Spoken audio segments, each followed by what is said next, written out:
How did I feel? I felt so honored. I still feel honored and humbled, and it's exciting, it's thrilling, it's also highly terrifying. I don't think any person sitting in this particular chair, even if it wasn't me, I don't think they would be like, yeah, I'm totally fine.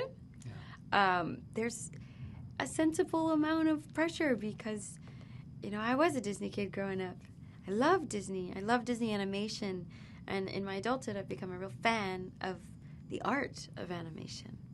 And so, like I said, it's an honor to lend my voice to this character who is beautifully brown with braids and freckles that is kind of helping to usher us into a new chapter of the Disney legacy and bringing an entire Disney magic that is all her own into the fold. Tell me a little bit about who Asha is and kind of her goal, her greatest goal when we meet Asha. Well, Asha is let's say a quick-witted, but quirky, I call her a little queen, even though she doesn't know it yet. But she's a wonderful human who loves the town she lives in. She lives in the magical kingdom of Rosas. And when you meet her, she's a tour guide. So she's bringing all that beautiful, beautiful energy. But ultimately, she discovers a truth about Rosas and about King Magnifico.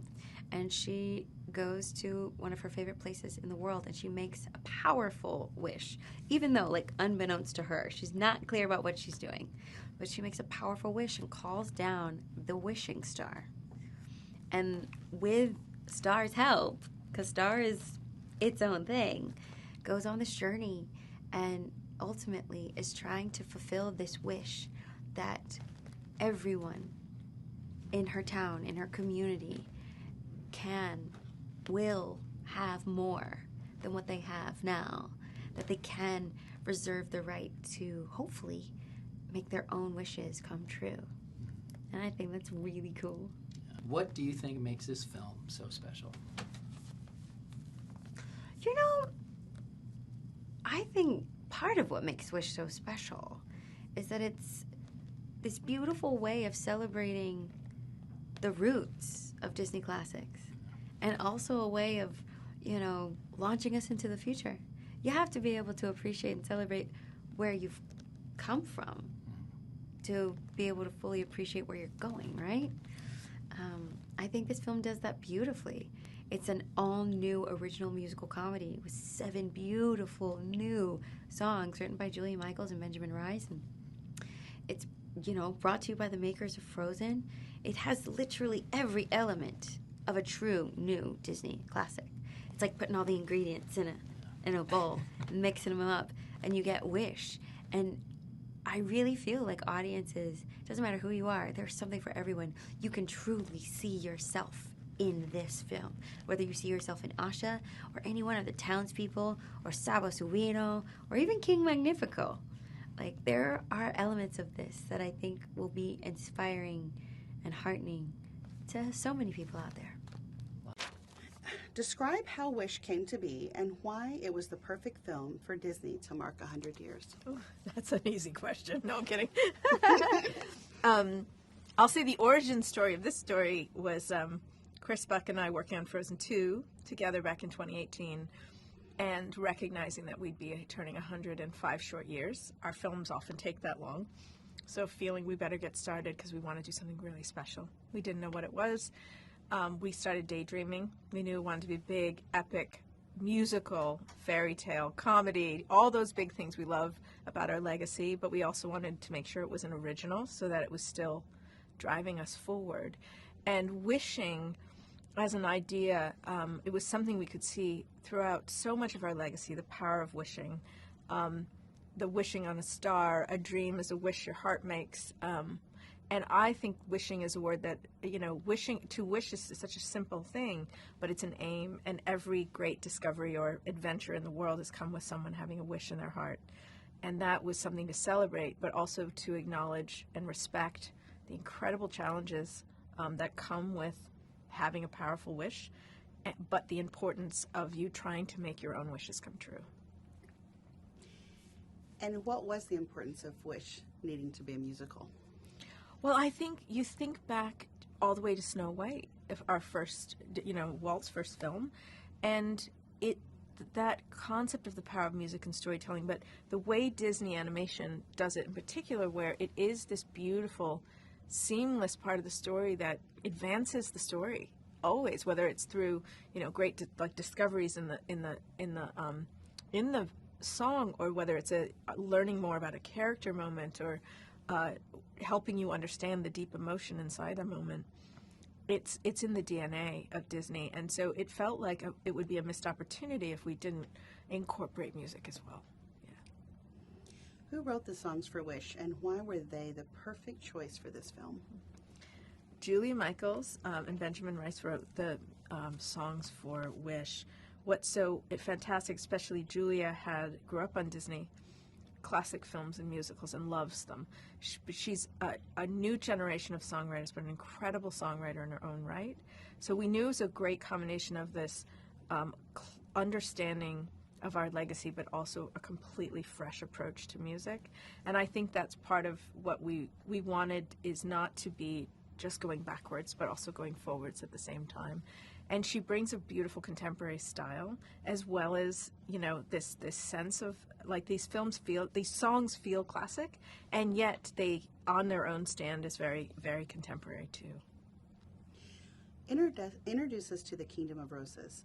Where is it located, and why do people come from all over the world to be there? The Kingdom of Roses was built by King Magnifico and Queen Amaya together off the coast of the Iberian Peninsula in the Mediterranean. And it was a perfect spot for them, because what this kingdom was founded on is, if you want to have an opportunity for your wish to come true, for your wish to be granted, we know how hard it is out there to have to have this precious wish, and how risky it is. Bring it here. We'll keep it safe, and maybe we'll grant it. Sounds like a great idea.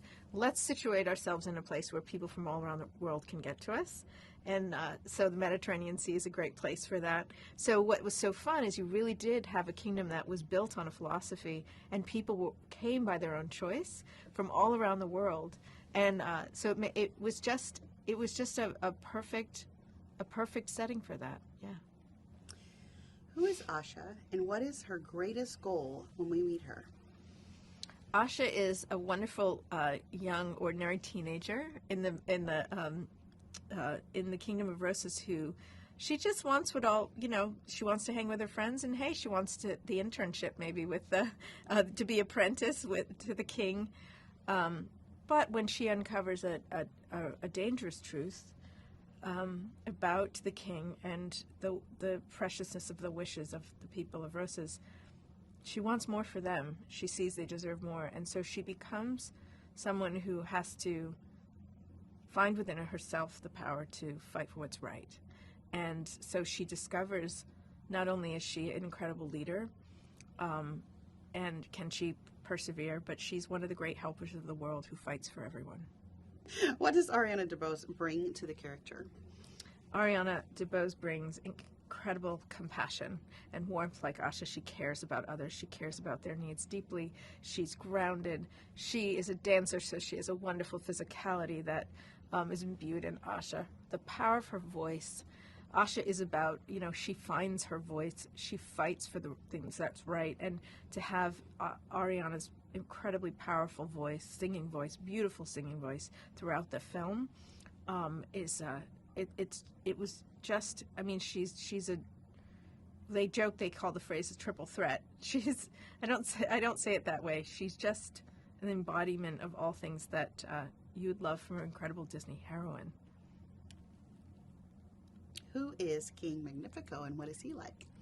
King Magnifico is a self-named, self-taught sorcerer, a man who, as a young boy, saw his greatest wishes destroyed before his eyes and vowed to create a way for that never to happen again, and built a kingdom to protect others' wishes and grant them as he saw fit. He really, he's very charming, and he's very handsome, and he might know it, but he's someone where everything is great until he's challenged. And I always say, you understand someone's real character when they are challenged. And he makes some very difficult choices when challenged that may lead him to a very dangerous place. And Chris Pine, he voiced Magnifico. What did he bring to the character? Chris Pine is brilliant. He can sing. He's full of charisma. His intelligence was an important part of the character. To be a sorcerer that great, you're not easily fooled. His curiosity, his want to understand the motivations in Magnifico drove us to understand them even more deeply. So he just was the perfect King Magnifico. Why does Asha turn to the night sky? How do we experience her plea, and what happens as a result? Mm-hmm. When Asha was a little girl, her dad would take her out to dream under the stars, and to say he'd say the stars are there to guide us. And it was this, she'd look at the stars and they were this wonderful place of hope. So when she uncovers this horrible truth about the wishes, she turns to them in a desperate moment. And in so doing, wishes upon a star. In that way, her dad encouraged her that they'd be there for her, and in this case, a star answers. Speaking on that, why is this wish such a powerful song? I think this wish is so powerful because it is what every wish really is to me is a declaration of an aim without even often knowing how you're going to get there. But it also is very special because it's not just a want song. It's a generous want song. She wants more for her family and for her community. Asha does, and I think that this wish is really that true celebration of that spirit in, I'd say, young adults out there who, when they wake up to the world, that isn't all they think it could be. They're ready to stand up for the world they want to see. Who is Star, and what role does it play in Asha's mission? Star is this wonderful, chaotic light that comes from the sky to help her. But Star, to me, represents all the things you need along the way that are like hope, possibility, wonder, joy, that the stuff that allows you to accomplish what you need to accomplish, but can't do the work for you. And so by having this wonderful light that is silly and playful and thoughtful, we find those little bits of hope along the way, even as she's going through such a difficult time. And we always like to say, when you have a wish, as you pursue it, there will always be helpers, and sometimes unlikely helpers, but yeah. Last question. How does Wish embrace Disney's rich legacy while looking ahead to the future? I think Wish is a true celebration of all the work of the artists that have come before us, of the things that were so important to Walt in terms of storytelling and entertainment and hope, and he always said, he loved Disney can help you connect to the child within at any age, and I think Wish is perfect because it helps you connect to your wish again at any age, and I think that part of what makes it so great as we look to the future is it is still an original story. It's got a fresh approach to music. It's using the most advanced technologies, all the things that Walt also wanted us to do, which is keep advancing as storytellers and as innovators. What was the criteria involved in conceiving the film that would be a right story to tell us Disney's marks 100 years? So, go ahead. So we felt like what would be perfect to celebrate the 100th anniversary of this film was first to look back at our legacy. And that was the idea to pin up an image from each one of our films, put them on one bulletin board, get a look at all the history of it all, and see the different styles and all that we have done over the years. But what that led us to is then seeing this common thread of characters wishing on stars. And so that became the inspiration. We also felt like Walt was there guiding us and whispering, and it's like, it should be about wishing. Fawn, introduce us to the Kingdom of Roses. Where is it located, and why do people come from all over the world to join this community? Kingdom of Roses is a magical place where there's a sorcerer king who has an ability to grant people's wishes. So people come from all over the world. You know, I would too if this place exists. And that is the main reason we pick a location as an island in the Mediterranean Sea off the coast of the Iberian Peninsula. So we can make it believable that people can come from Europe, from North Africa, and multiple cultures can converge there. Chris, describe the research that was done and the deep dive into Disney's legacy that led to the idea of the Stars and Wishes. So in every film, we do so much research, and we do scientific research. Some of the scientific research was studying stars. And one of the things that we found out that we are all made of stardust. And so we thought that's an incredible thing that connects us all, that connects us to the stars. And it also, as in one of our songs, it's called I'm a Star, where you get the idea that we all have that magic of the stars and the magic of the universe within us. We all have that power. Fawn, who is Asha? What's she like? And what is her greatest goal when we meet her? Asha is driven. She's a smart young woman, and she has a great sense of humor. When we meet her in the story, she is working really hard, practicing on her interview with the king, the great King Magnifico.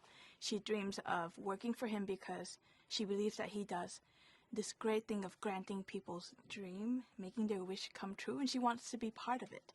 But along the story, she discovers a difficult truth about roses and what King Magnifico is all about, and have to make a decision whether to take a step and save her town from this forbidden magic. To further on that, Ariana DeBose plays Asha's voice. What did she bring to the character? Ariana DeBose, she gave so much of herself to the role of Asha.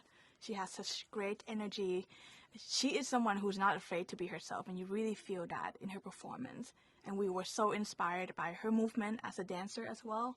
And our animators met up with her and asked her questions about Asha, what she thinks about this character, how she would move, how she would talk. And then they put all of that on screen into this character. Chris, who is King Magnifico, and how did classic Disney villains inform the character? So our wish on this movie was to create a Disney villain that we've loved all through our lives, but a villain that you knew was a villain from very early on.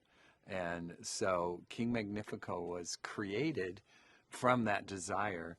He starts very charming, but then you suddenly see this darker side to him. And he's that character that you just love to hate. He's a narcissist. He's very egotistical, but he also is there to grant wishes. And so people, they're like, well, he is charming, wants to grant wishes, but Asha's the one that sees. She pulls the veil off and finds out what he's really up to, who he really is, and that is her journey throughout the film, as to sort of to stop him from what he's going to ultimately do. And Chris Pine voices King Magnifico. What does he bring to the character? So when we were starting with King Magnifico, we were thinking about who actors could be. When Chris Pine's name came up, we all just went, yes, please say yes, please say yes. And we went to Chris because he gives that perfect charm. He's a very thoughtful actor, and so he thinks about the role, and he can go to that other side. So he can go to that villainous side. So he has that beautiful range, and he also has an incredible singing voice. And so he had been in Into the Woods. He had played the prince there. We knew his singing. The one surprise to us was when we Googled Chris Pine and singing, we found a video of him singing with Barbra Streisand. And if you can sing with Barbra Streisand, then you can sing. So we were sold. We'll stay with you, Chris. Describe the wish-making process. How old do you have to be? What happens to the wish when you make it? And what does Asha learn about it early in the story?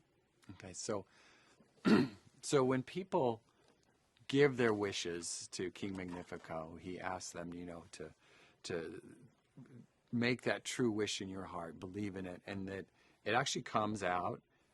They give it to him. They're trusting him that he will grant that wish. They forget the wish, though, because what the whole thing is magic is that I don't want people to think about it or worry about their wishes and keep striving. I want to make it easy for them, and I will grant their wishes. He promises to grant their wishes. What Asha finds out is that he is not going to grant everyone's wish.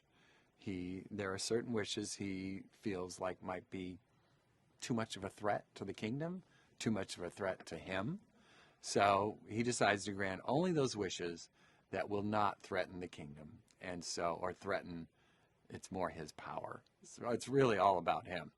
So, and that's the goal of the movie, is Asha trying to find out how she can stop him and get these wishes back to the people.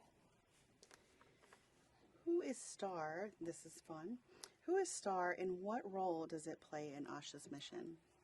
Star is a cosmic force made of things that we're known in our world as imagination, hope, and possibility.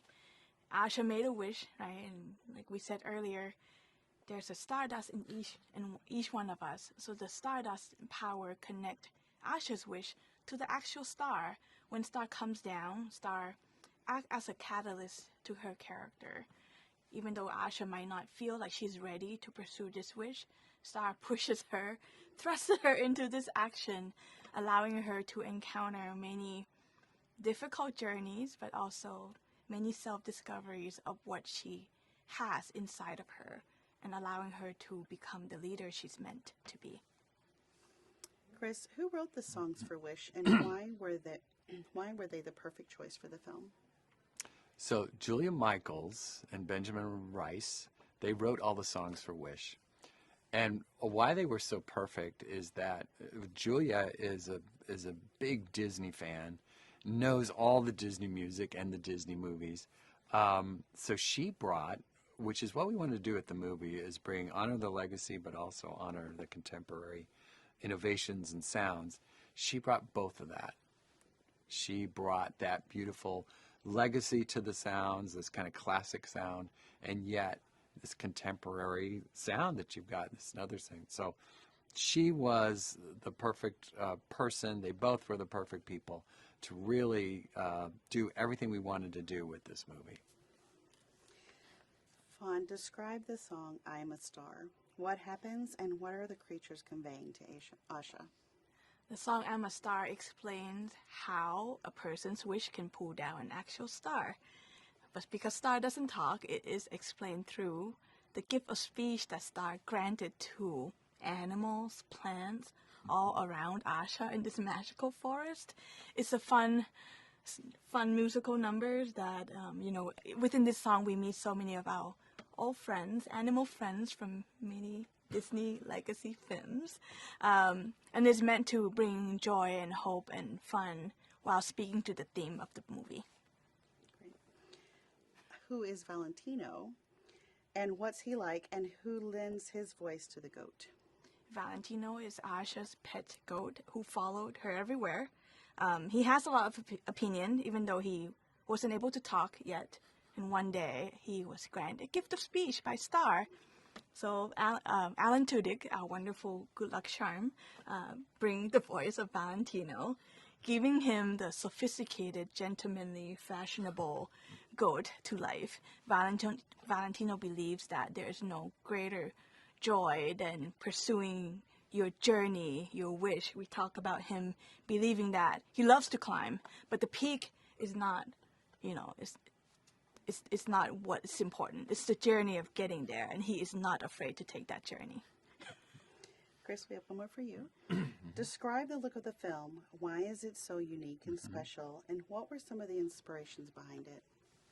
So the look of Wish, it's all new, but it pays, again, respect to our legacy.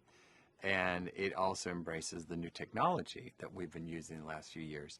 So we went back to Snow White, went back to Pinocchio for that gorgeous watercolor illustration look. And we also feel like that's like a storybook that just opens up. And so we wanted to create that, but the excitement was that now we have the CG medium. And so now you can walk into that storybook. You can walk into those illustrations and walk around them with that. And so we created that along with the characters that would match that. And it seems like just the perfect fit for this movie to honor everything that Walt had done and his artists had done and created, and everything that our artists are working on right now. Fun one for you. How does Wish embrace Disney's rich legacy while looking ahead to the future? Wish embraced the legacy through the beautiful watercolor look of the film, and we embrace the future by telling the new original story with original characters and songs, and we create many new technologies to make this film possible. And we hope that the new generations of filmmakers can take all the discoveries and, you know, make many wonderful future awesome films. Why do you think Wish is the perfect film to release as Disney marks 100 years? You know, sometimes people ask us, why Wish, why now, why in celebration of 100 years? And I think this movie will hopefully bring hope to the world and joy to the world, something I think is needed. And we do it in a way that also celebrates what it is that makes Disney animation so memorable. And if you look back on many of our films, they were all about joy and hope and dreaming and wishing on stars. So I think this is the perfect movie to embody all of that. We're going to stick with you, Peter. Why did Wish have to be a musical? Who wrote the songs for Wish, and why were they the perfect choice for this film? If you think about celebrating the 100 years, very quickly we realized that we had to have music, because music and songs are such a big part of Disney animation. And we worked with Julia Michaels and Benjamin Rice, her co-writer, for many reasons. One, she's a big fan of Disney animation. It was such an honor for her to even be considered to write the music. She's also the youngest artist ever to write all of the songs for a Disney animated feature. So she not only loved the past, but she brought a contemporary feeling, which also helped it feel modern and pushed to the future. Juan, Pablo? Yes. Describe the research that was done and the deep dive that went into Disney's legacy that led to the idea of Stars and Wishes. Well, the genesis of the movie from the very beginning started when Jen Lee in 2018 became Chief Creative Officer and realized the anniversary was coming up. So one of the first research that we did was bring people from all over the studio together to talk about what Disney meant to them and what feelings it evoked. So words like hope and joy and wishing on stars came up, but we also created these wonderful boards with an image from each one of our movies. Chris Buck actually did this very early on, and we had those images around us when we were brainstorming about Wish. So the Disney DNA was always there. We also researched Walt Disney, who he was, what he represented, how one wish can change the world, which is exactly what he did and is what Asha's doing, but also more so references to him, like he had a wishing, like a dreaming tree, for example, and that's why Asha is wishing on a tree as well. Or they say that Walt dressed up his animals in clothing, so that's why Valentino has pajamas. So the list goes on, but it was really exciting to be able to do research looking inward on the Disney legacy. We'll stay with you for a moment. Take us on a tour of Roses. Where is it located? Why do people come from far away to join this community? Well, when it comes to the world building, we thought it was very important to create a place that felt organic to the story. And what the story is that it's a place where people from all over come because there's the promise of getting your wish granted. And who wouldn't want to get their wish granted? So that's when in the Middle Ages, in that area in the Mediterranean between continents, in the south of Europe and the north of Africa, It was just a place where a lot of people from different nationalities and communities organically came, and it also had that flavor of classic Disney fairy tale, but it also felt different because of the architectural styles that exist in that region. Describe the song Welcome to Roses and how it compares to classic musicals. Well, I think we all love the sort of opening song that sets you in the world. It brings you up to speed with where the movie's going to take place. We always say we're trying to create a believable world, not necessarily a realistic one. And this song does an amazing job of welcoming the audience in, giving them enough information so they understand the rules of the world, but doing it in a fun, sort of celebratory way. Peter, who is Asha, and what is she like, and what is her greatest goal when we meet her? You know, Asha is like all of us. She should be relatable. She's not royal. She's like all of us. But she has a hope and a wish and a dream. And it's not selfish. It's selfless, because what she's really hoping for is that everyone can fulfill their wish and they can get their wishes returned to them. Juan Pablo, introduce us to Star. What is Star's role in Asha's mission? Well, the creation of Star was so fun and joyful, you know, because when you look at stars in the real world, they're there to guide us and inspire us. So we wanted that character to do exactly that, you know. We explored a version of Star where it talked, but it was giving Asha all of the answers, and we wanted Asha to make the answers for herself. So that's when we created this nonverbal character that's an animator's dream, and also inspired by the classic character Mickey Mouse, you know, in the heart shape form on its face, and Star was also inspired by baby pandas. Jen Lee constantly talked about them and how they were fun and sometimes a little ADHD, but also a guiding force, you know. So it's fun, but it's also inspirational. Peter, who is King Magnifico, and how did the classic Disney villains inform the character? I think very early on we wanted to create a villain, a sort of a classic Disney villain. We haven't done that in such a long time. But this villain had something else, needed to be charismatic and charming, because you had to believe that people would come from all over the world, give their most precious hope, their most precious wish to him for safekeeping. I think in casting Chris Pine, we found that perfect match of someone who can be very charismatic. The character design, I think he's very handsome. He's also very self-aware of how handsome he is. But then you can watch him devolve into a classic villain. Mm-hmm. Tell us about This Is the Thanks I Get and how it follows in the footsteps of classic villain songs. Either one.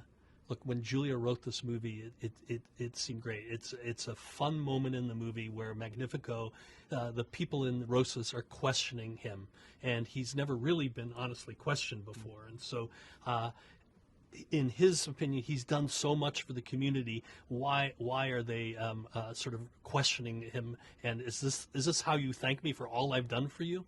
And one of our favorite things about Magnifico is that it's a character that you get to see him become a true villain before your eyes. And this song is that moment. Yeah. That's the moment where he makes the choice to go all into the villainy. So it's a very exciting thing.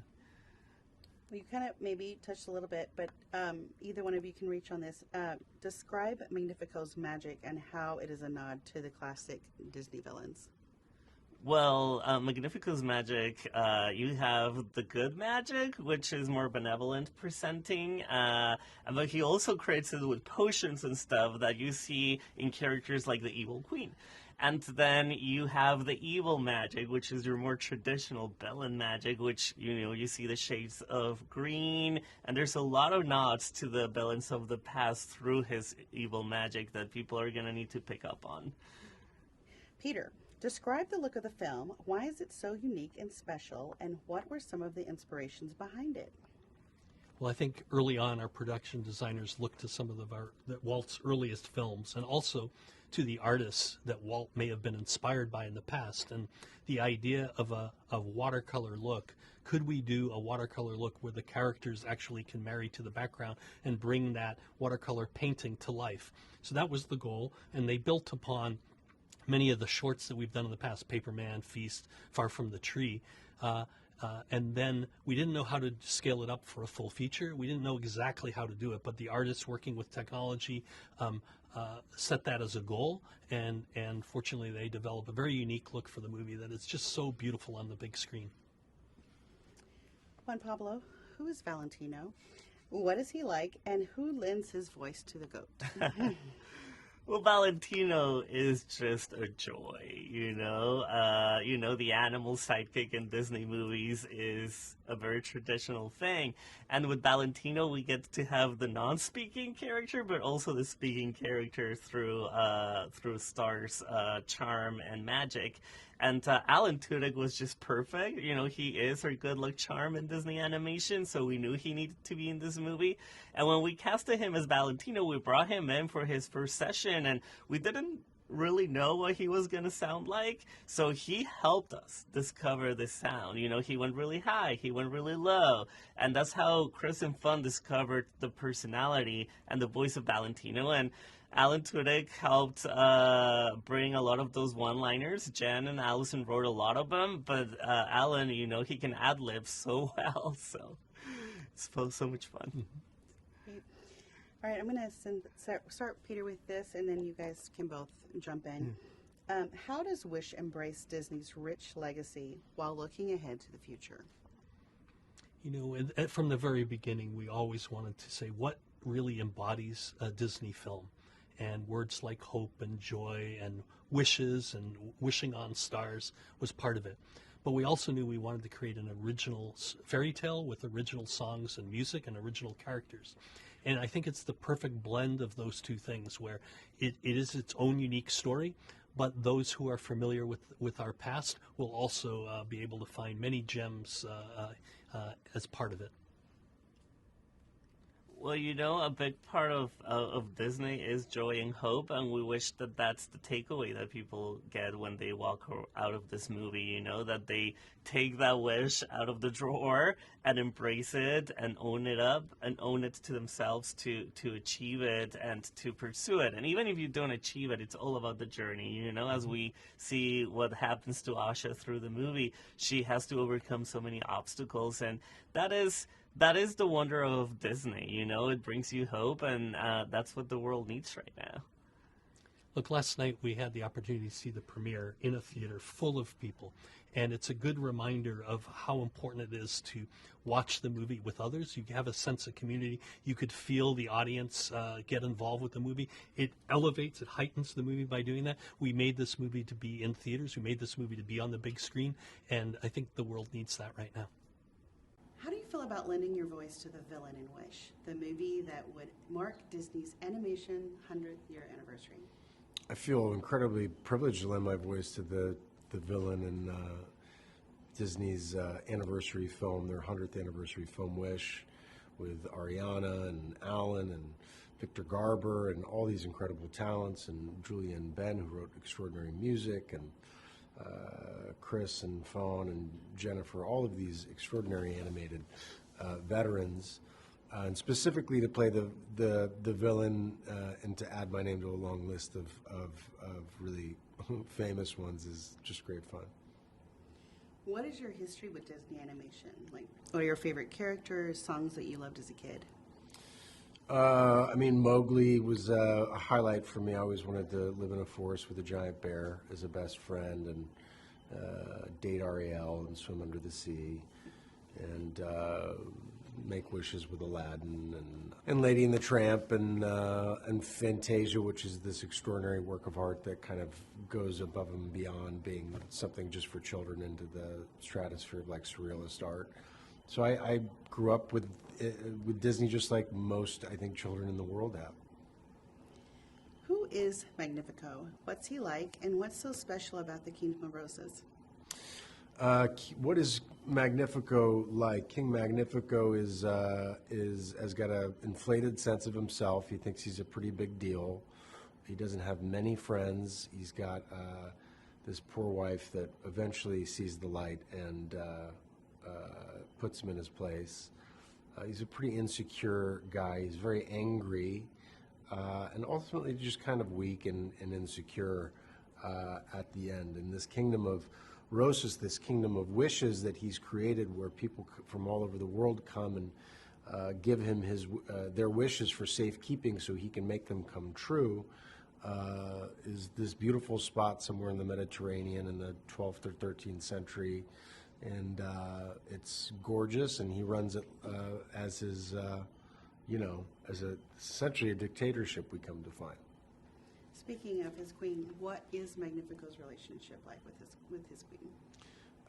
His relationship, you get a great sense that he leans on her for emotional support and validation. King Magnifico looks at his wife first, the support which she gives him until the veil over her eyes is lifted to the man that he truly is. What truth does Asha learn regarding the king's intentions for the most of the wishes? Well, Asha learns that King Magnifico is not, in fact, taking care of people's wishes. He's granting wishes to make it seem like he's doing good work, but in fact, he's stealing the energy of all of these wishes for himself. What's the best part about playing a villain? The best part about playing a villain is the freedom and liberty to go play and explore and have fun, and you don't have to be the straight man and the audience surrogate. You get to be all the fun stuff that you never got to play when you were younger.